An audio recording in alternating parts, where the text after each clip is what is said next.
देखिए, colour codes of carbon resistors, colour codes for carbon resistors.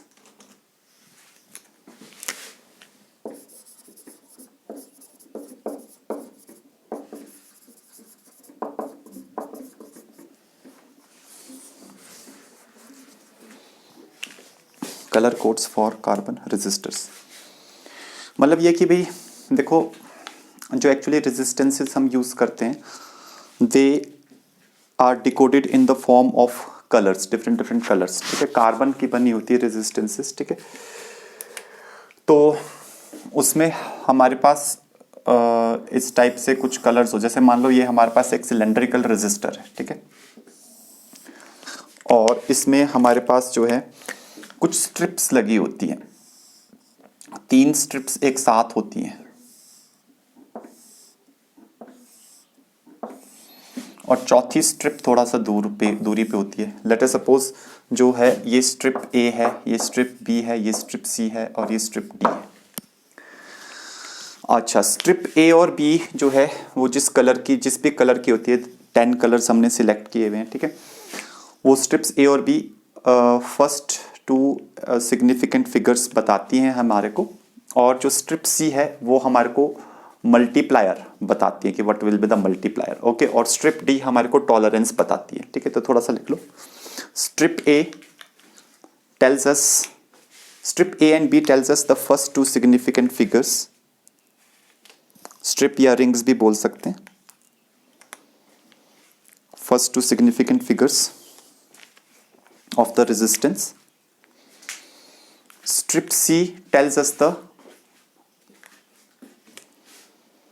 decimal multiplier,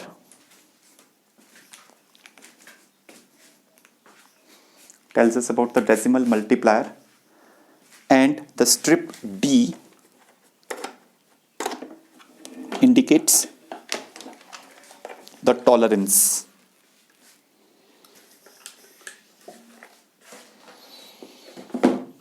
And the strip D indicates the tolerance. अच्छा, इसमें जो colours होते हैं उनका नाम याद रखना भी काफ़ी आसान है, ठीक है। जैसे एक छोटा सा टेबल बना देते हैं, वहाँ से आपको नाम याद हो जाएगा। फर्स्ट कॉलम में हम कलर्स के नाम रखेंगे यहाँ पे, और यहाँ पे जो भी उसके साथ नंबर एसोसिएटेड है, और फिर मल्टीप्लायर नंबर यहाँ पे जो भी एसोसिएटेड है, देन वी हैव मल्टीप्लायर, ठीक है। तो आपको याद होगा कैसे करते हैं हम, B Roy, ROY, great Britain, very good wife.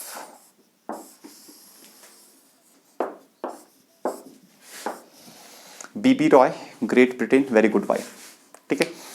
यहां पर जो बी है, 1 2 3 बार बी आ रहा है, ठीक है। तो सबसे पहला बी है ब्लैक के लिए, फिर है ब्राउन के लिए, और तीसरा है ब्लू के लिए। और जी जो है, जी भी आपके पास 2 बार आ रहा है। पहले वाला जी है ग्रीन, और फिर है ग्रे। बाकी कलर्स आपको ऐसे याद हो जाएंगे, सिर्फ ये याद रखने हैं क्योंकि बी 3 बार है, जी 2 बार है, ठीक है। जैसे R for red, O for orange, Y for yellow, V for violet, and W for white. Numbers जो है 0 से स्टार्ट करो, तो 0 1 2 3 4 5 6 7 8 9, ये नंबर्स या डिजिट्स जो भी एसोसिएटेड हैं, ठीक है। मल्टीप्लायर्स भी इन्हीं के हिसाब से होते हैं, जैसे इसका 10 टू द पावर ऑफ 0, इसका 10 टू द पावर ऑफ 1, इसका 10 to the power of 2, 10 to the power of 3, 10 to the power of 4, 10 to the power of 5, 10 to the power of 6, 10 to the power of 7, 10 to the power of 8, and last में 10 to the power of 9। चौथा जो column है that is for the tolerance. ठीक है। तो tolerance वाला जो column है, मतलब ये जो चौथा जो बैंड है डी के लिए, इसमें केवल 3 कलर्स हो सकते हैं, या तो सिल्वर या गोल्ड या फिर नो कलर। ठीक है, तो एक तो हो गया गोल्ड, एक हो गया सिल्वर या फिर नो कलर। गोल्ड में जो टॉलरेंस होता है दैट इज 5%, सिल्वर में जो होता है दैट इज 10%, नो कलर इसमें 20% का tolerance is a kind of error भी कह सकते हो आप। ठीक है, तो गोल्ड, सिल्वर और नो कलर में 5, 10, 20% का टॉलरेंस होता है। अच्छा, अब करते क्या है, कैसे क्वेश्चंस आते हैं, मतलब ये आपको टेबल ऐसे याद रहेगा, आपने बस ऐसे रखना याद, B Roy ROY, great Britain very good wife, इस लाइन को याद कर लो तो आपको कलर्स की सीक्वेंस याद हो जाएगी। उसके आगे तो ये याद रखना बहुत ही आसान काम है, लिखने की भी जरूरत नहीं है। ठीक है, मान लो आपके पास यहां पर एक एग्जांपल यही बना लेते हैं। मान लो दिस इज फर्स्ट जो कलर है that is yellow, then violet, फिर brown, yellow and then we have violet and then we have brown and then we have let us suppose we have silver. और हमारे से पूछा जाता है कि भाई इस कार्बन रेजिस्टर की रेजिस्टेंस क्या है, तो कैसे लिखते हैं। ठीक है, it's very easy to write, ठीक है, very easy to understand as well. Yellow जो है यहां पर है 4 है उसका, तो 4 ऐसे लिखेंगे। ठीक है, सबसे पहले पहला सिग्निफिकेंट आ गया, सिग्निफिकेंट फिगर आ गया 4। ठीक है, दूसरा सिग्निफिकेंट फिगर वॉयलेट का देखो आप क्या है 7, तो 47 हो गया। फिर multiplier into 10 to the power of brown का मल्टीप्लायर है 10 टू द पावर ऑफ 1 और प्लस माइनस फिर टॉलरेंस, सिल्वर का टॉलरेंस है 10%। ये इतना रेजिस्टेंस ये ओम्स में आएगा, this much resistance is in ohms, ऐसे करके लिखा जाता है। मतलब ये आ जाएगा आपके पास 470 प्लस माइनस 10% ओम्स। अच्छा, 470 का 10% होता है 47, तो इसका मतलब जो रेजिस्टेंस होगी that will be less than और equal to 470 plus 47, maximum resistance ये हो सकती है, it will be greater than और इक्वल टू 470 माइनस 47। तो यहाँ पे क्वेश्चन पूछा जा सकता है कि ये रेजिस्टर कितनी रेंज में रेजिस्टेंस प्रोवाइड करेगा, तो ये this will be the range. ठीक है, rest is your calculations, you can do that. जैसे यहाँ पे आ गया 7 और 4 11, 517,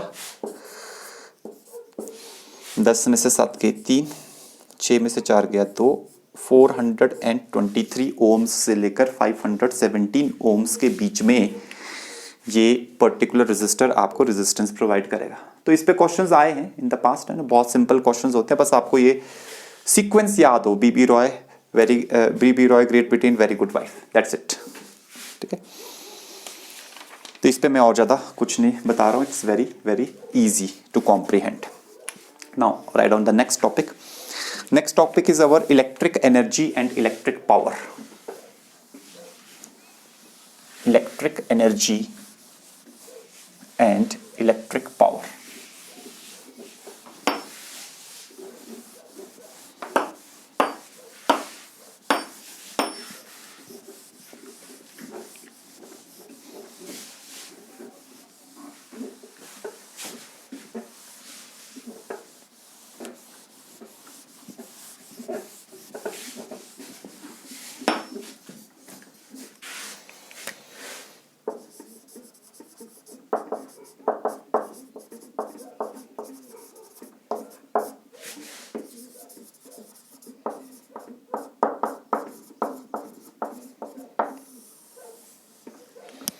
Electric energy and electric power.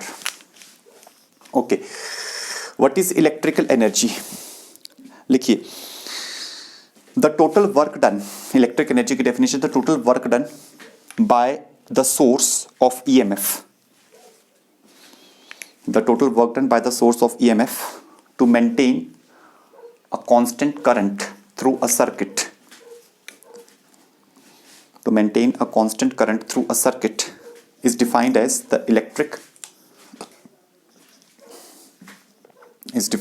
electric energy, and the rate of work done, and the rate of this work done is defined as the electric power, and the rate of this work done is defined as the electric power.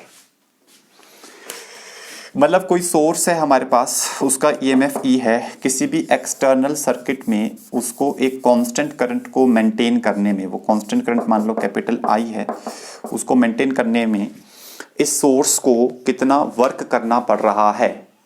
Current means flow of charge, तो charge को flow कराने में source को कुछ work करते रहना पड़ेगा, उसको इलेक्ट्रिक एनर्जी कहते हैं। तो बहुत सिंपल सी बात है, इलेक्ट्रोस्टैटिक्स में अपना वर्क डन जो होता है वो होता है Q इंटू डेल्टा वी, और करंट जो होता है, करंट होता है charge flowing per unit time. इन दोनों फॉर्मूलों से ये हो जाता है, ठीक है। आप इस वाले फॉर्मूले से चार्ज का फॉर्मूला निकाल दो, करंट इंटू टाइम, और वहां डाल दो, तो वर्क डन आपके पास आ जाएगा current into delta we into time. So this work done is electrical energy, उसको हम ई से रिप्रेजेंट करते हैं, डेल्टा वी को हम वी से कर देते हैं, V into I into T, V I T, ठीक है। अच्छा, ओम्स लॉ हमारे पास एक और है, ohm's law, V is equal to I R, तो उसको यूज करते हैं, V की जगह पे आई आर डाल दो, तो ये बन जाएगा आई स्क्वायर आर टी, ये भी हमारे पास फॉर्मूला हो गया। अच्छा, दूसरा I की जगह पे V बाई आर डाल दो यहीं पर ही, तो ये एक और फॉर्मूला बन जाएगा V square by R into T. तो इलेक्ट्रिक एनर्जी के लिए ये तीन फॉर्मूले बन गए। अच्छा, पावर के लिए क्या होगा, पावर के लिए हो जाएगा इलेक्ट्रिक एनर्जी पर यूनिट टाइम, टाइम से डिवाइड कर दो सारी इक्वेशन को, तो राइट हैंड साइड में आएगा V into I is equal to I square R भी आएगा एक, और तीसरा क्या आएगा, तीसरा आ जाएगा V स्क्वायर बाई आर। तो ये पावर के लिए, पावर वाले फॉर्मूले ज्यादा यूज होते हैं, एनर्जी वाले भी हो जाते हैं, ठीक है, अगर टाइम गिवन, ठीक है। क्वेश्चन करेंगे अभी हम, तो दोनों यूज करेंगे, ठीक है। अच्छा, अब यहाँ पे तीन अलग अलग फॉर्मूले हैं, तीनों ही हर जगह पर यूज होते हैं, लेकिन फिर भी सिचुएशन बेस्ड कौन सा फॉर्मूला ज़्यादा बेटर रहेगा वो हम अभी देखते हैं। अच्छा, उससे पहले हम पावर की यूनिट्स आपको खैर पता ही है। एसआई यूनिट क्या होती है?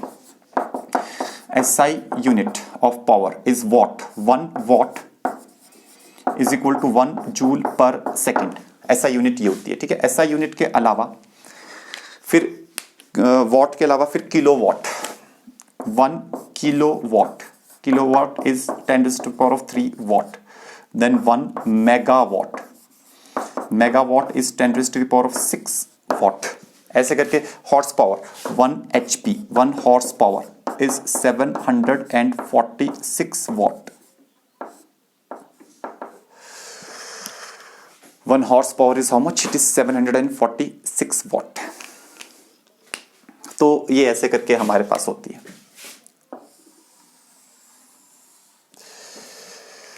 तो ये हमारे पास जो है, अच्छा, अब हम देखते हैं कि इन फॉर्मूलों का यूटिलाइजेशन कहाँ है।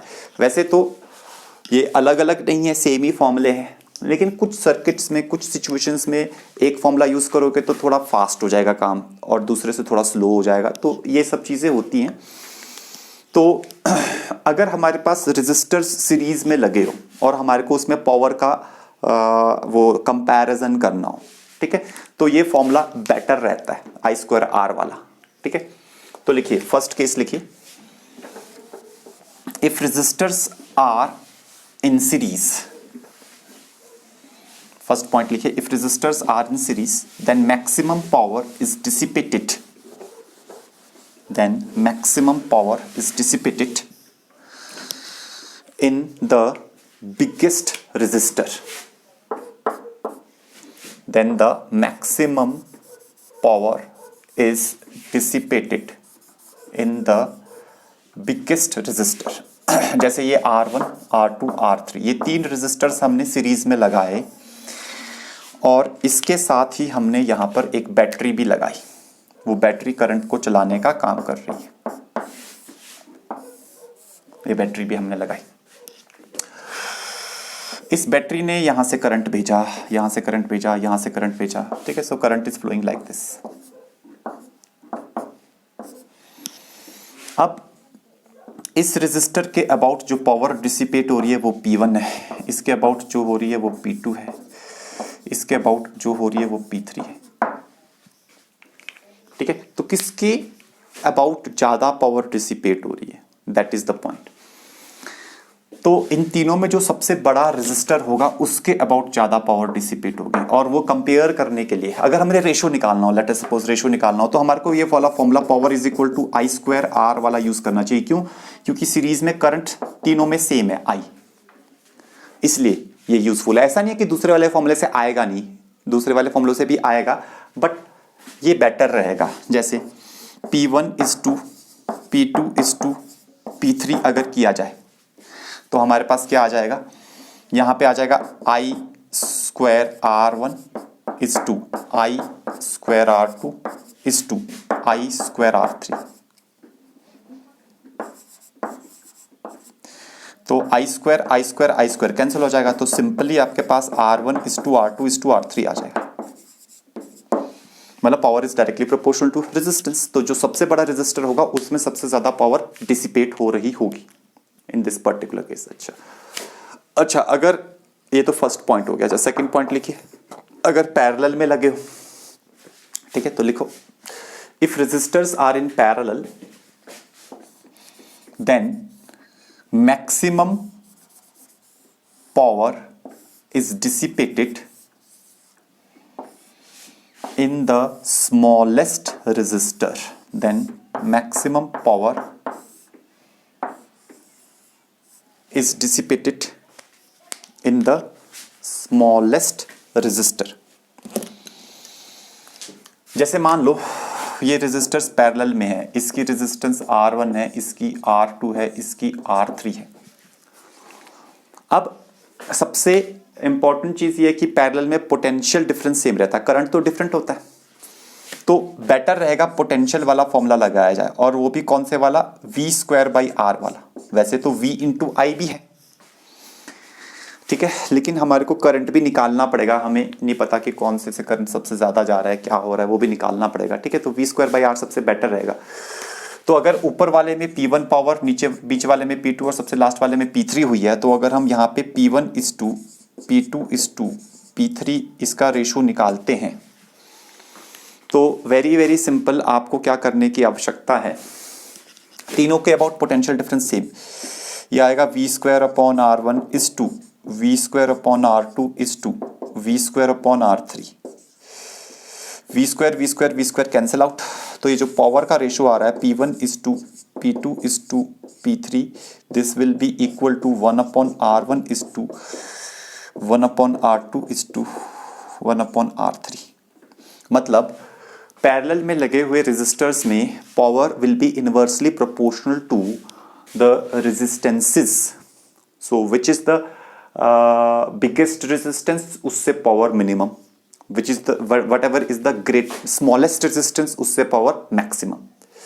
तो कंपेयर करने में फास्ट हो जाता है काम, नहीं तो स्लो हो जाएगा, ठीक है। जैसे अभी मैं क्वेश्चन कराऊंगा तो वहां पे ये कंपैरिजन बड़ा यूजफुल रहेगा। अच्छा, जो तीसरा फॉर्मूला है V इंटू आई वाला, वो भी यूजफुल है। उसको यूज करने के लिए हमारे को क्या करना चाहिए, उसका यूटिलिटी सबसे ज्यादा है जो हमारे पास बैटरियां हैं, बैटरी क्या पावर दे रही है या बैटरी क्या पावर कंज्यूम कर रही है उसमें, ठीक है। तो लिखिए पॉइंट नंबर 3 लिखिए। देखो अगर हमारे पास इसमें लिखिए if battery is giving current, if the battery is giving current, then it is giving some power to the circuit and it acts as a source. Then it is giving some power to the circuit and it acts as a source. And if battery is consuming the current, then it is charging up. तो वो battery का क्या हो रहा है, it is getting charged up. If battery is consuming the current then it is getting charged up. तो अगर उसकी चार्जिंग हो रही है then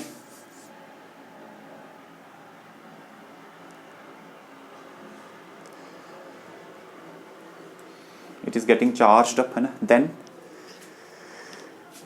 it it is consuming the power, तो वो पावर को कंज्यूम कर रही है। तो दो केस होते हैं, या तो ये बैटरी करंट दे रही हो, मान लो ऐसे करके दे रही है, सर्किट नहीं बना रहा हूं मैं, है ना, इस बैटरी का ईएमएफ ई है और इसमें करंट आई है। दूसरा केस ये हो सकता है कि भाई यहाँ पे ये बैटरी है, इसकी चार्जिंग हो रही हो, करंट ऐसे जा रहा है, करंट आई है, ईएमएफ ई है।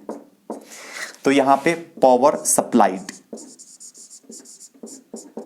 Bye this battery, it will be V into I वाला फॉर्मूला लगाएंगे, V की जगह पे E इंटू आई, सबसे आसान हो जाएगा। इंटरनल रेजिस्टेंस निकालने की जरूरत नहीं है, इंटरनल रेजिस्टेंस निकालेंगे तो I²R से भी हम कर सकते हैं, ठीक है, या V²/R से भी कर सकते हैं, जरूरत ही नहीं है, ठीक है। अच्छा, यहाँ पे पावर कंज्यूम्ड होता है, वो कितना होगा, वो भी हो जाएगा E इंटू आई। तो बस, तो है तीन फॉर्मूले और तीनों फॉर्मूलों की अपनी अपनी इंपॉर्टेंस भी है, और तीनों फॉर्मूले एक ही है, अलग अलग नहीं हम इनको कहते हैं, दे आर सेम, ठीक है, they are not different formulas, they are same, but फिर भी अपनी इंपॉर्टेंस है, मतलब क्वेश्चन सॉल्विंग में, ठीक है।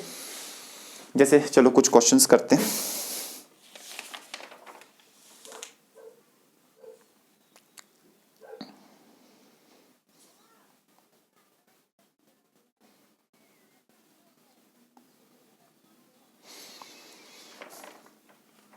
लिखिए, in the circuit shown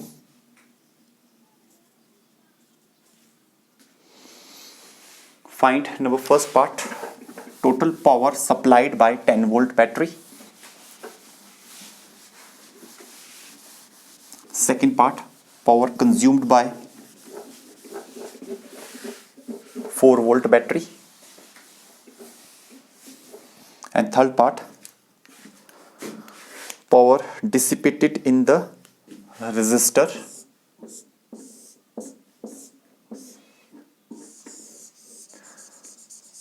Also establish the principle of conservation of energy. Circuits में भी applicable होता है actually. Also establish the principle of conservation of energy.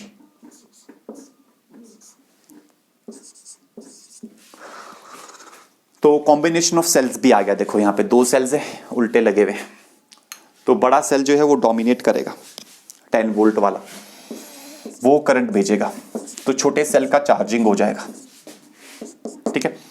कितना करंट भेजेगा, current will be net EMF divided by resistance. Net EMF कितना है, 10 - 4 कर लो, 6, resistance कितना है 3, तो करंट आ गया 2 ampere.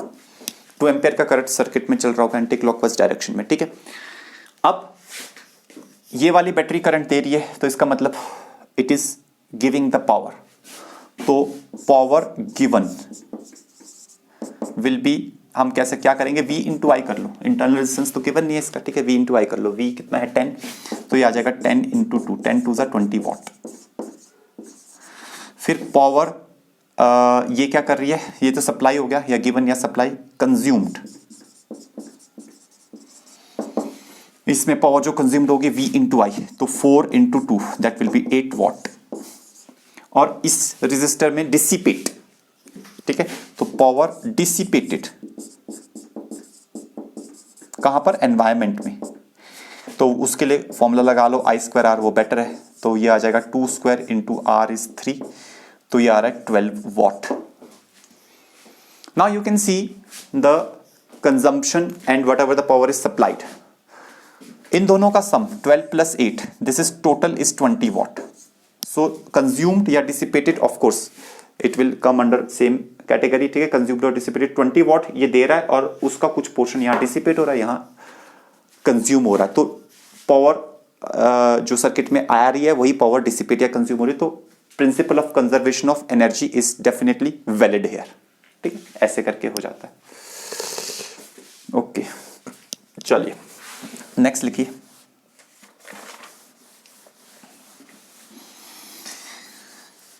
in the shown circuit analyze which resistor dissipates maximum power and which dissipates minimum। Maxima और मिनिमा पे क्वेश्चन आ जाता है।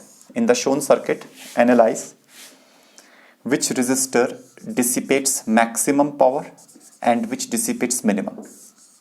कुल मिलाकर के 6 रेजिस्टेंसेस लगे हुए हैं और एक बैटरी लगी हुई है, बैटरी का ईएमएफ गिवन नहीं है, फर्स्ट पार्ट में, ठीक है। बस बैटरी यहाँ पे ऐसे करके शो की हुई है, ठीक है। अच्छा, ये है 15 ओम्स का, ये है 30 ओम्स का। इसका नाम है ए, इसका नाम है बी, ए बी, फिर सी डी ई, 15 15 30 के हैं। सी डी ई, ये 15 ओम्स, ये भी 15 ओम्स, ये भी 30 ओम्स, और एफ ये है आपके पास 10 ओम्स। और यहाँ पे ये जो बैटरी लगी हुई है, ये बैटरी का पोटेंशियल डिफरेंस V है।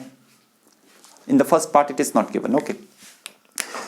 और हमारे को बताना है कि ये 6 रेजिस्टर्स में सबसे ज़्यादा पावर कौन किस में डिसिपेट होगी और सबसे कम किस में होगी।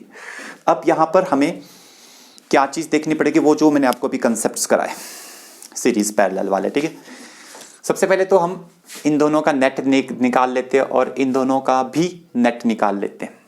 नेट रेजिस्टेंस कितना होगा इन तीनों का, ठीक है। और इन दोनों का ऐसे रफ में निकाल लेते हैं। जैसे ये निकालना आसान है, 15 into 30 divided by 15 plus 30 that is 45। 15 3 ज़ा 45, 3 10 ज़ा, तो इनकी जो नेट रेजिस्टेंस आ रही है net, that is around 10 ohms. Net resistance आ रही है 10 ओम्स। ऐसे ही इन दोनों की भी नेट निकाल लो। इनकी भी कैसे निकालेंगे, 15 और 15 का 7.5 हो जाएगा, उसका 30 के साथ कर लो। और यहाँ कर लेते हैं 7.5 इंटू 30 डिवाइडेड बाई 37.5, 37.5। तो ठीक है भाई, पॉइंट से पॉइंट कैंसल, और 75 1 सा 75 के टेबल में आ रहा है।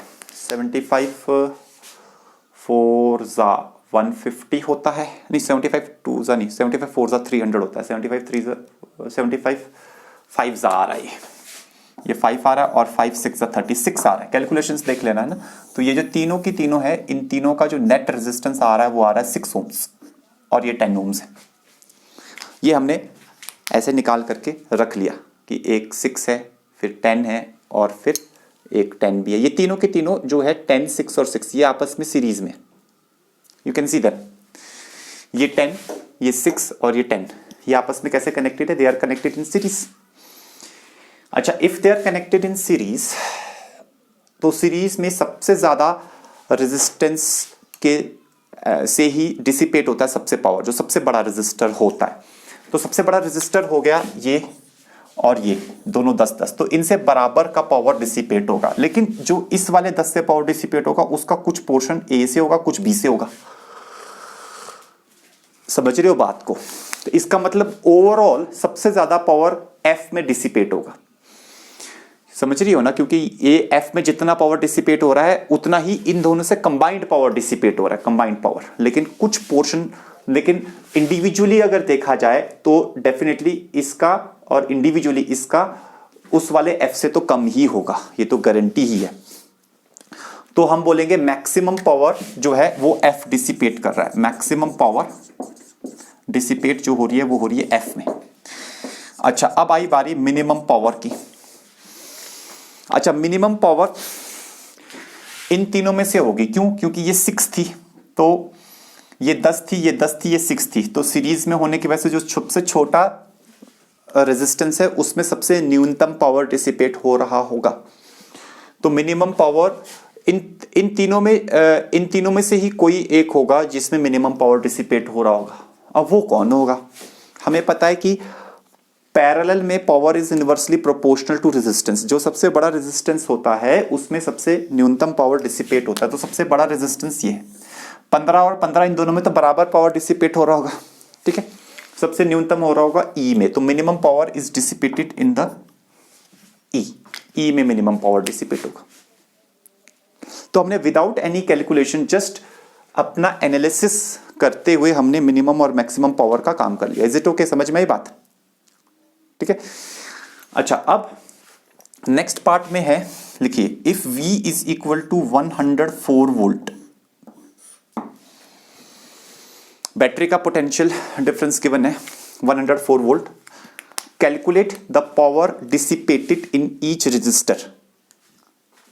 ये आपने करना है, आपके लिए होमवर्क के लिए ये, ठीक है। Calculate the power dissipated in each resistor, हर एक रजिस्टर 6 के 6 रजिस्टर्स में सब में पावर डिसिपेटेड निकालना है, और फिर आपने देखना कि मैक्सिमम एफ में आ रहा होगा और मिनिमम ई में आ रहा होगा, खुद ही आपको विजुअलाइज हो जाएगा, एनालाइज हो जाएगा। ठीक है, इज इट ओके? डन, चलें आगे। ठीक है, अब एक जनरल रिजल्ट है, वो जनरल रिजल्ट भी हम याद कर लेते हैं, वो भी यूज होता है पावर के केस में। यही मैक्सिमा मिनिमा का ही एक और दूसरा फॉर्म है कि भाई अगर हमारे पास एक बैटरी है और उसकी इंटरनल रेजिस्टेंस भी गिवन है R, और बैटरी का EMF गिवन है E, और एक्सटर्नल रेजिस्टेंस भी है कुछ, late us suppose that is capital R।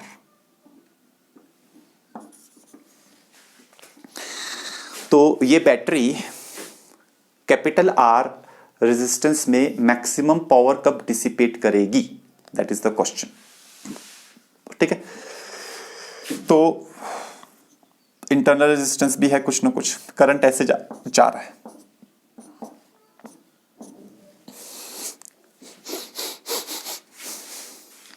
ठीक है, तो रिजल्ट क्या है, लिखिए, maximum power is dissipated in external resistance capital R, maximum power is dissipated in external resistance capital R when small r is equal to capital R। जब आपके पास internal और external resistance बराबर हो जाते हैं तो उस समय पर बाहर वाली जो रेजिस्टेंस है उसमें मैक्सिमम पावर डिसिपेट होती है। This is the direct result, you need to memorise it. ये बहुत फॉर्म में आता है, डायरेक्ट क्वेश्चन आता है इसके ऊपर, बेस्ड प्रूफ करने की जरूरत नहीं, मैक्सिमम मिनिमा से वैसे प्रूफ किया जा सकता है, but I am not doing that proof here. ठीक है, जैसे कुछ एग्जांपल कर लेते हैं। ठीक है, कुछ एग्जांपल कर लेते हैं, लिखिए, find out capital R if maximum power is dissipated in the circuit. Find out capital R